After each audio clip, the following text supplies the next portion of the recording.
நமக்கு பின்னாடி பேசுறதை பத்திலாம் நம்ம கவலைப்படவே கூடாதுங்க. அவங்கள விட நம்ம 2 அடி முன்னாடி இருக்கோன்றதை நினைச்சு பெரும் போட்டுக்கிட்டு போயிட்டே இருக்க வேண்டியதுதான். என்னுடைய பிகினிங் ஸ்டேஜ்.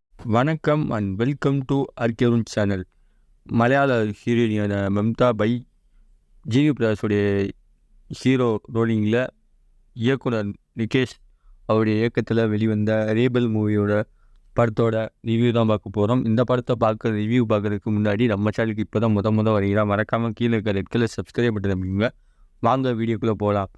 தமிழ் படத்தில் தமிழுக்கே தலைப்பு வைக்காமல் எதுக்கு இவங்க தமிழ்நாட்டு பிரச்சனையை சொல்ல போகிறாங்க அப்படின்றத ஒரு ஒன்லைன் ஸ்டோரியாக வச்சு இவங்க ஆங்கிலத்தில் கதையை டைட்டிலை வச்சு முடிச்சிருக்காங்க. அதாவது தமிழ் சினிமாவில் இங்கிலீஷ் டைட்டில் வைக்கிற பெரும்பாலான பெரிய ஸ்டார் படத்துக்கு மட்டும் தான் வைப்பாங்க. அது சொல்லிக்கிட்டே போனால் நம்ம ரஜினி, கமல், அஜித், விஜய் இந்த மாதிரி வருஷம் சொல்லிகிட்டே போகலாம். அந்த வருஷம் ஜிவி பிரகாஷ் இந்த மாதிரி ஷூட் பண்ணியிருக்காங்க. சரி, டைட்டில் இங்கிலீஷ் டைட்டில்னால படம் நல்லா இருக்கும் அப்படின்னு சொல்லி கொண்டிருக்காங்க. படத்துக்கு ஓகே சொல்லியிருப்பாருன்னு தோணுது. இந்த படத்தில் அந்த டைட்டில் பஞ்சாயத்து ஒரு பக்கம் இருந்தாலுமே ஸ்டோரி என்ன இருக்குன்னு பார்ப்போம். இது தமிழ்நாட்டுக்கும் கேரளாவுக்கும் நடக்கிற ஒரு அரசியல் போராட்டத்தை சூப்பராக சொல்லியிருக்காங்க. அதாவது ஒரு கேரளாவில் டீ எஸ்டேட்டில் வேலை பார்க்குற பையன் பொண்ணு அவங்களோட ஃபேமிலி பாலக்காட்டில் காலேஜ் படிக்கிறாங்க. காலேஜ் மத்தியில் நடக்கிற அரசியல் ரீதியான ஒரு படத்தை ஒரு ஸ்க்ரீன் பிளேயில் சூப்பராக நடிச்சிருக்கணும் அப்படின்றதுக்காக நம்ம ஜிவி பிரகாஷ் எடுத்து வந்த கேரக்டர் தான் இந்த படம். ரிலீஸாக ரொப்பேல் படம் மிகப்பெரிய வெற்றியாக மாறும் என்று எதிர்பார்க்கப்பட்டது. நான் ரிலீஸ் ஆகி பெருசாகணும் இல்லை பார்த்தீங்கன்னா இல்லை.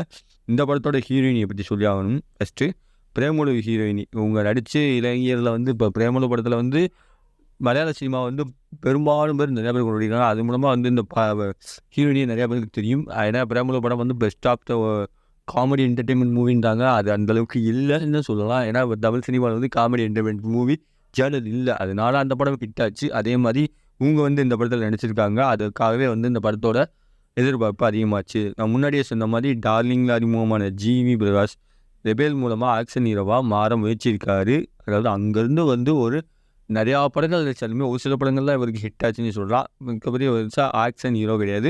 ஒரு ஆவரேஜான காமெடி ஹீரோ ஆக்ஷன் ஹீரோவை ட்ரை பண்ணியிருக்காரு.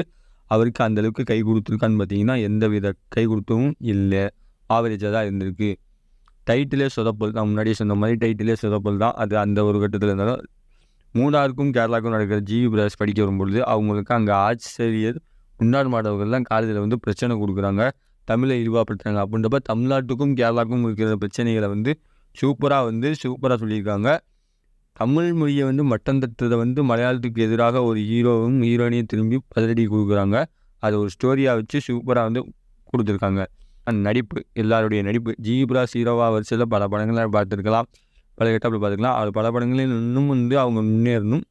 கொஞ்சம் அவர் அதே ஜானலில் நடிக்கிற மாதிரியே இருக்கும். இந்த படத்தில் பார்க்கும்போது ஆக்ஷன் ஹீரோவாக அவர் கிளம்பி இறங்கியிருக்காரு. அந்த நிலையில் அவர் கொடுத்த கதாபாத்திரத்தை நன்றாக பொருந்து கொண்டு நடித்து ஸ்கோர் செய்கிறாரு. அதாவது தனக்கு கொடுத்த கேரக்டர் பெஸ்ட்டாக பண்ணணும்னு நினச்சிருக்காரு. அது அந்தளவுக்கு இல்லை. தன்னுடைய படத்தில் தரமான பின்னணி இசை போடுறதை அவர் கைவந்த கலை. அதில் சொல்லவே வேணாம். பிரேமலு ஹீரோயினி அடுத்தபடியாக அவருடைய ஹீரோயினி பாடல் காட்சியில் பிரேமலு அழகாக பேசுகிற மாதிரி காட்டியிருந்தாலுமே அது சில இடத்துல ஆரம்பத்தில் கதைக்கு முக்கியத்துவம் இல்லாமல் சில இடத்துல காணா போயிடுறாங்க. 96 சிறப்பான வெளிப்பாடு வைத்து இந்த ஆதித்யா பாஸ்கர் அவருடைய இந்த வெளிப்பட்ட கதாபாத்திரங்கள் பெருசாகவும் கொடுக்கப்படல. கேரக்டர் ஒரு கட்டத்துக்கு மேலே சொதப்பி விடுகிறாங்க. அவருக்கு கொடுத்த கேரக்டர் பெருசாக ஒன்றும் கொடுக்கல. படத்தோட ப்ளஸ் பாயிண்ட்னா நடிகருடைய கேஸ்ட் சூஸிங். இது சரியான படம் தான். இருந்தாலும் அதுபோல் ஹிட்டான படத்தில் கரெக்டான கேரக்டரை கொடுக்கணும். இந்த இடத்துல இந்த படத்தில் அருண் கிருஷ்ணாவுடைய சிறப்பான உழைப்பு போராடுறது சொல்லலாம். கருணாஸ் உட்பட்ட நிறையா கதாபாத்திரங்கள் இருந்தாலுமே படத்தில் ஒரு பக்கம் பக்கபலமாக செய்கிறது. உண்மையை சொல்ல போனோம்னா அந்த படத்தோட ப்ளஸ் பாயிண்ட்டாக அமைகிறது இந்த உடைய கதாபாத்திரத்தை கொடுத்த ரோலிங்கின் இதுதான். இந்த படத்தில் சொதப்பல்னு பார்த்தீங்கன்னா இந்த படத்தில் டைட்டில் தான் பெரிய சொதப்பலாக இருந்துச்சு எனக்கு. பைதவே இந்த ஒரு ஃபேமிலி ஓரியன்ட் மூவியாக பார்த்தீங்கன்னா பார்க்கலாம். இந்த படம் டோட்டல் ரன்னிங் டைம் 2 மணி நேரம் 21 நிமிஷம் ரன்னிங் டைம் வருது. இந்த வாரம் பெரியதளவுக்கு பெரிய பட்ஜெட் படம் ரிலீஸ் ஆகலை.